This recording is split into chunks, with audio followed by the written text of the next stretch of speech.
কিয়ামুলি ওয়ালা আজিজি। রোজা আমার জন্য বন্ধ রাখে আর আমি বন্দাকে পুরস্কৃত করব নিজে। সুবহান। কি পুরস্কার করবে আল্লাহ তাআলা?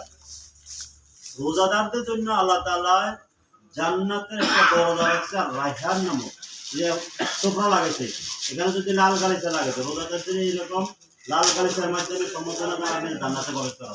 ওই জান্নাতের দরজার নাম আর রায়হান। ওই দরজা দিয়ে রোজাদাররা কি করবে? জান্নাতে প্রবেশ করবে। আল্লাহ তাআলা আমাদেরকে আল্লাহর মেহমান হিসেবে রোজা রাখার তৌফিক দান করছে। যেভাবে রোজা রাখলে আল্লাহর দরবারে রোজা কবুল হবে, আল্লাহর মেহমান হতে পারবো, জান্নাতবাসী হতে পারবো, সেভাবে রোজা পালন করা আমাদের সকলের কাছে।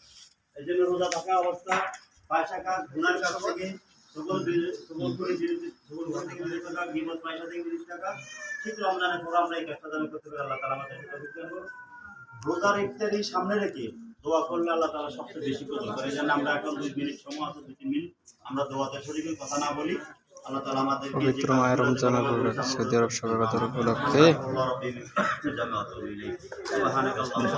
জামাত ইসলামের পক্ষ থেকে ইফতার পার্টি।